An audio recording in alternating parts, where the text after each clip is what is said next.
Will you marry me? Richard knelt on one knee in my kitchen, holding a Tiffany ring worth more than my husband's annual salary. My coffee mug shattered on the marble floor. Behind him stood my husband David, not shocked or angry, but smiling like he'd been expecting this all along. If you're watching this, hit subscribe and let me know in the comments where you're watching from.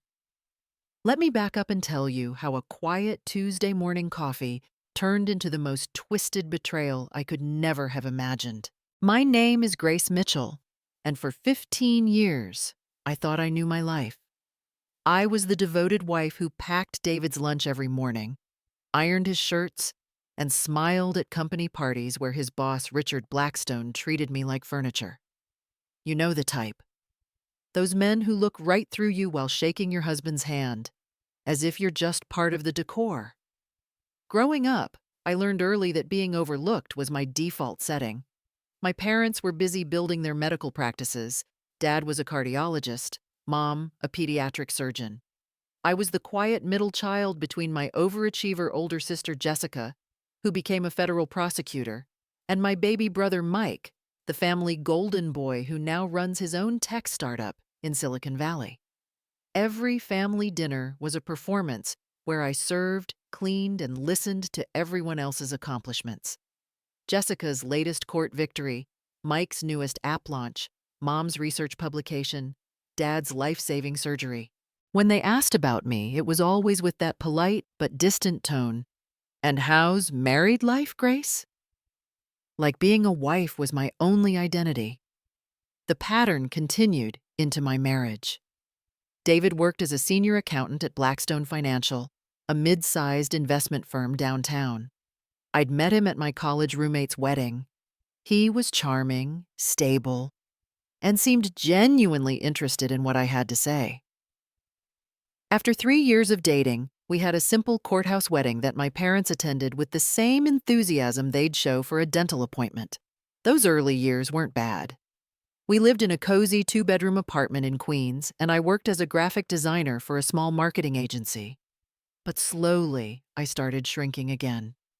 David would come home with stories about Richard Blackstone, how brilliant he was, how he'd built his firm from nothing, how lucky David felt to work for him. Richard was divorced, no kids, lived in a penthouse overlooking Central Park, drove a Maserati. Everything David wasn't. I started noticing how David changed after Richard's visits to our apartment.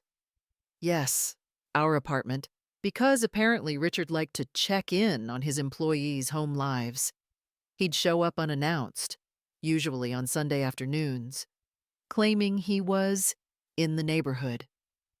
He'd sit in our living room, accepting the coffee and homemade cookies I felt obligated to provide, while discussing business with David like I wasn't there. But I was watching.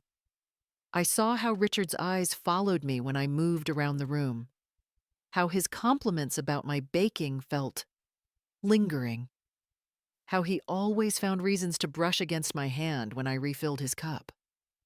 David never seemed to notice, or if he did, he never said anything. The breaking point came on my 32nd birthday. David had promised me a special dinner, just the two of us at that Italian place we'd gone to on our anniversary. I'd bought a new dress, made a reservation, even arranged for my neighbor to watch our cat. At 4 p.m., David called. "Honey, I'm so sorry, but Richard needs me to finish the Morrison account tonight. Rain check?" I sat alone at Francesca's that evening, ordering the tiramisu I'd been looking forward to, while couples around me celebrated their own milestones. The waiter gave me sympathetic looks. The hostess asked if I was waiting for someone. I lied and said he was running late, then left halfway through my entree. When I got home, David wasn't there.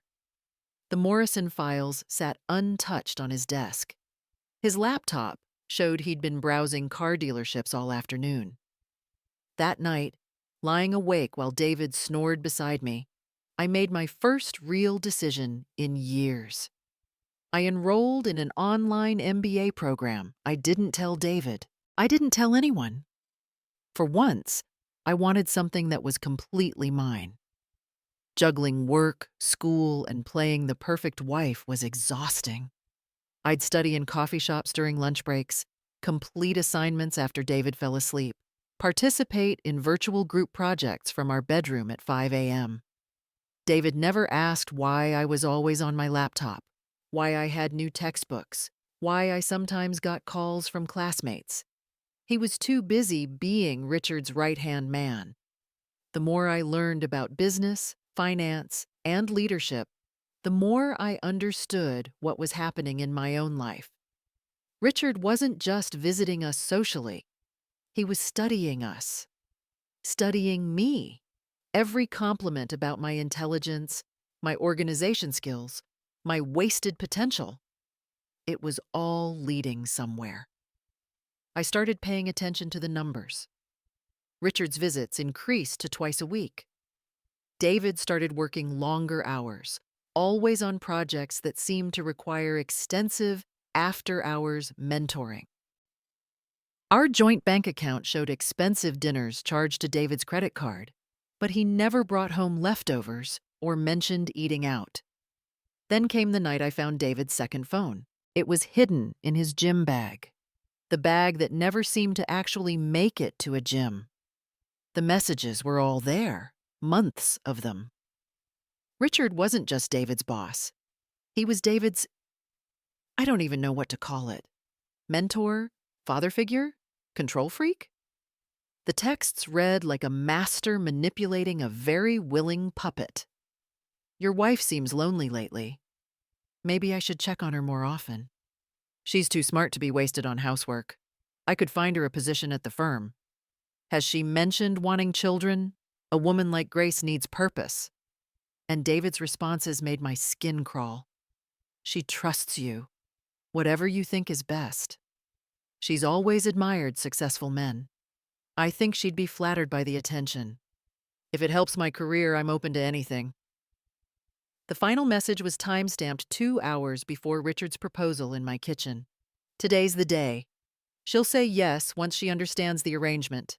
I screenshotted everything, emailed the photos to my personal account, and put the phone back exactly where I'd found it. Then I sat in my car in the grocery store parking lot and threw up. That night at dinner, David was unusually chatty. Richard really admires you, you know. He thinks you're incredibly underutilized. He might have some opportunities coming up that could be interesting for both of us. I smiled and asked him to pass the salt, while inside, I felt something fundamental shift. The woman who had spent her entire life accommodating others was done. Completely done. But I wasn't going to make the same mistake my parents had taught me. Disappearing quietly.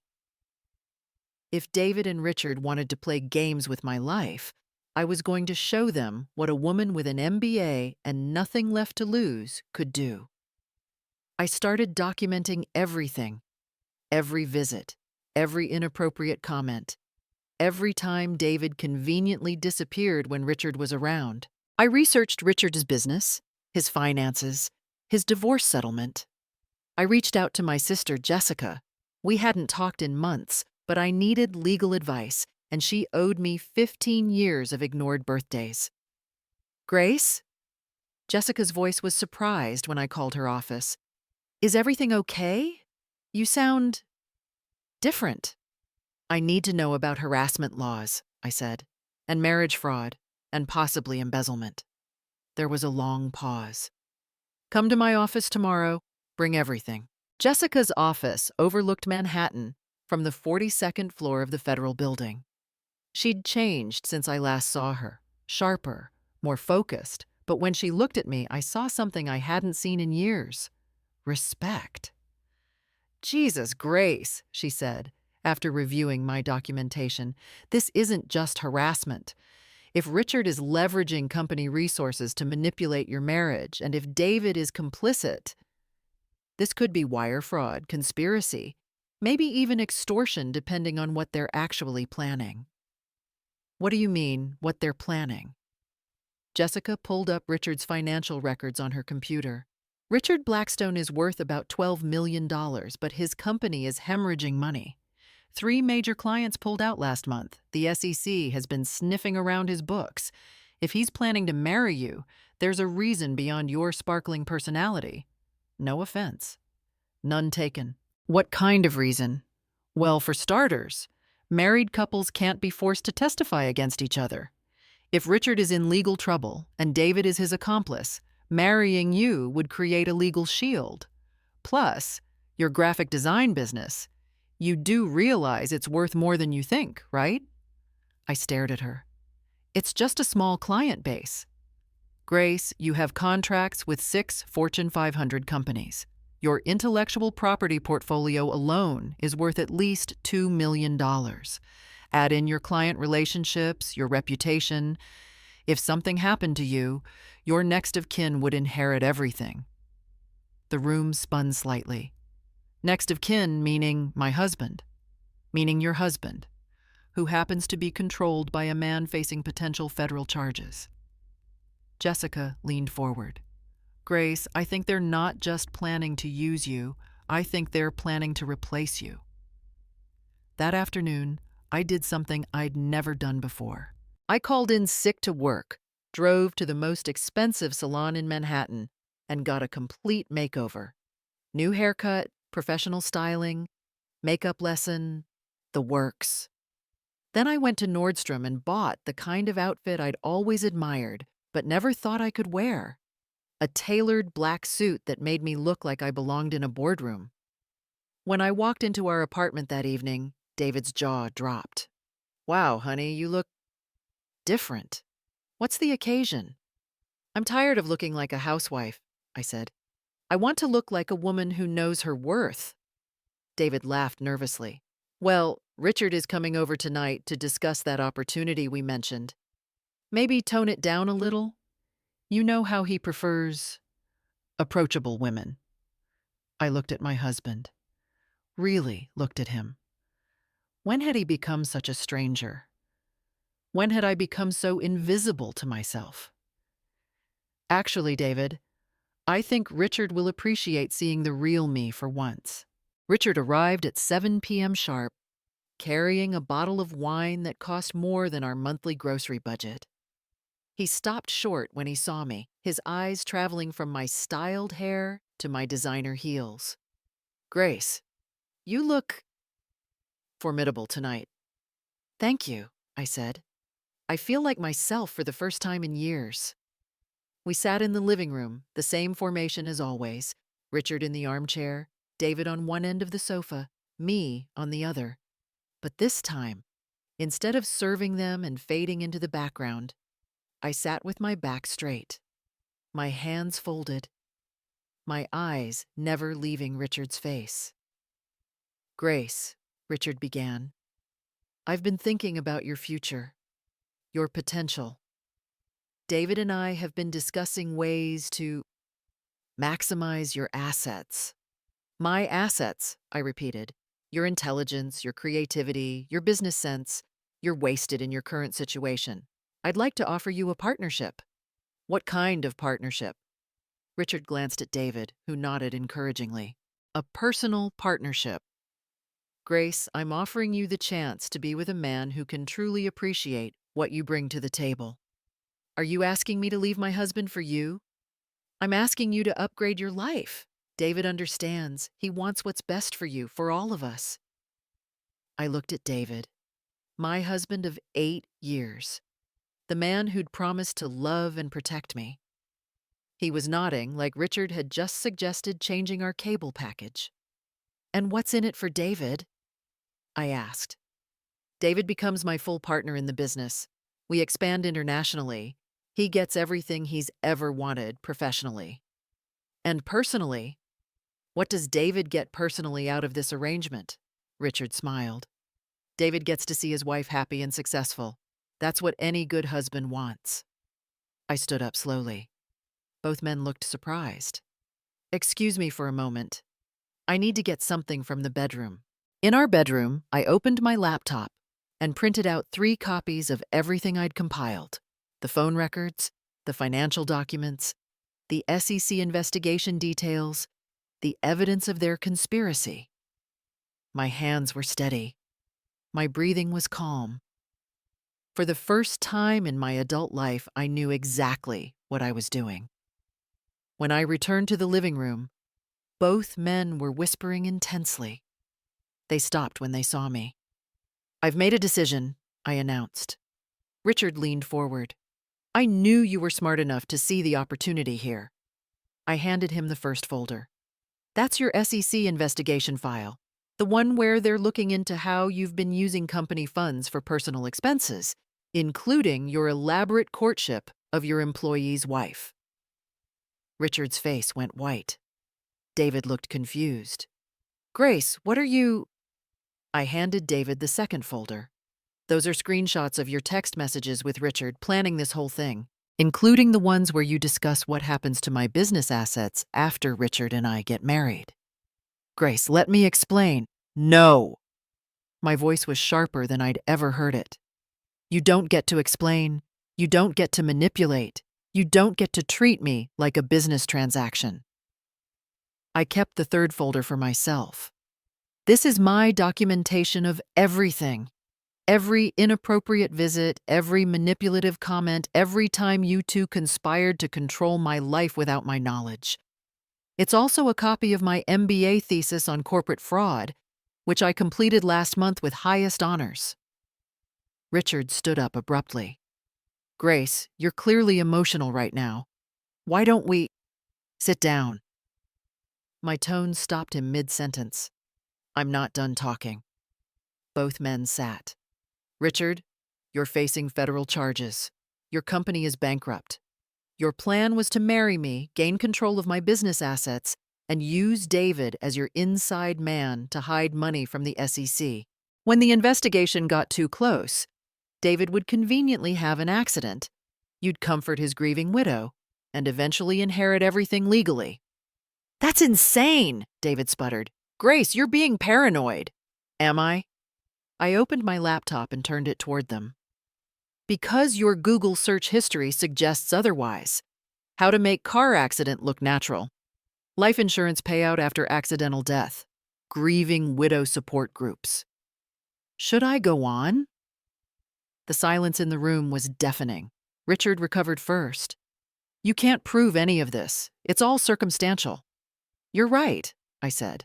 "I can't prove intent to commit murder. But I can prove conspiracy to commit fraud, harassment, and embezzlement. My sister Jessica is a federal prosecutor, and she's very interested in your case." I pulled out my phone and showed them a text from Jessica. "FBI warrant approved. Raid scheduled for tomorrow morning. Get somewhere safe." David's face crumbled. "Grace, please. I never meant for it to go this far. Richard said it was just business. He said you'd be happier with someone who could provide for you properly. And you believed him? You believed that selling your wife to your boss was providing for me?" Richard stood up again, his charm completely gone. "You stupid little girl. Do you have any idea what you're walking away from? I could give you everything. Instead, you'll end up with nothing." I smiled. Not the polite, accommodating smile I'd worn for years, but something fierce and genuine. "Richard, I already have everything. I have my self-respect, my education, my business, and my freedom. The only thing I'm walking away from is two men who never saw me as anything more than a means to an end." I walked to the door and opened it. "Both of you need to leave. Now." "This is my apartment, too," David protested. "Actually, it's not. I checked the lease this morning. It's in my name only. You've been living here as my guest for 3 years." I held up an eviction notice. "Consider this your 30-day notice." Richard grabbed David's arm. "Come on." "She's bluffing. She doesn't have the spine for this." I looked him directly in the eyes. "Try me." They left. David kept looking back like he expected me to change my mind, to become the accommodating wife who always forgave and forgot. Richard kept his eyes forward, already planning his next move. I locked the door behind them and sat down on my sofa, in my apartment, in my life and called Jessica. "It's done," I said. "Are you okay?" "I'm better than okay. I'm free." The next morning, I watched from my window as FBI agents raided Richard's office building. The news reported his arrest by noon, federal charges of fraud, embezzlement, and conspiracy. David was arrested as an accomplice at his parents' house in New Jersey, where he'd apparently run after leaving my apartment. My phone rang constantly. My parents, confused and concerned about why I hadn't told them about my divorce. My brother, offering legal help I no longer needed.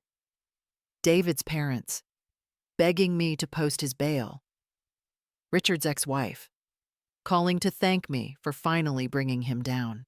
But the call that mattered most came from a number I didn't recognize. "Ms. Mitchell, this is Amanda Wilson from Bloomberg News. We're doing a story on the Blackstone fraud case, and we understand you were instrumental in bringing it to light. Would you be willing to share your experience?" "What kind of story?" I asked. "A story about a woman who refused to be silently victimized. About someone who fought back. We think a lot of our readers would find it inspiring." I thought about all the years I'd spent invisible, accommodating, letting others define my worth. About all the women who might be facing similar situations right now, thinking they had no power, no options, no voice. "Yes," I said. "I'd like to tell that story." The Bloomberg article ran 2 weeks later with the headline, "The Quiet Wife Who Brought Down a Wall Street Fraud Ring."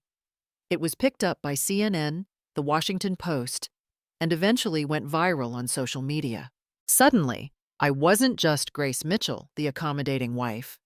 I was Grace Mitchell, the woman who refused to be traded like property. The speaking engagements started within a month. Women's organizations, business conferences, legal seminars. My story resonated with people who had felt powerless in their own lives, who had been underestimated and overlooked. I discovered I had a gift for public speaking, probably because I was finally speaking my truth. My graphic design business tripled in size as companies wanted to work with that woman from the news. I hired 2 employees, then 4, then moved to a proper office space. Within 6 months, I was making more money than David and Richard combined had ever offered me. But the most satisfying moment came during David's trial. I was called as a witness, and when his lawyer tried to paint me as a vindictive wife seeking revenge, I looked directly at the jury and said, "I'm not here for revenge. I'm here because I refuse to let anyone treat me like I'm invisible ever again." David got 3 years in federal prison. Richard got 7. Both lost their financial licenses permanently. I'm finishing this story from my new apartment overlooking Central Park. Yes, the same view Richard used to brag about, except mine is 2 floors higher and cost me half what he paid because I actually understand real estate investment now. I bought it with profits from my expanded business and my first book deal. My parents called last week. For the first time in my life, Dad led the conversation by asking about my accomplishments. Mom wanted business advice for her medical practice. Jessica invited me to speak at her law school. Mike asked if I needed a website upgrade for my company. I'm not the same woman who used to disappear into the background of family dinners.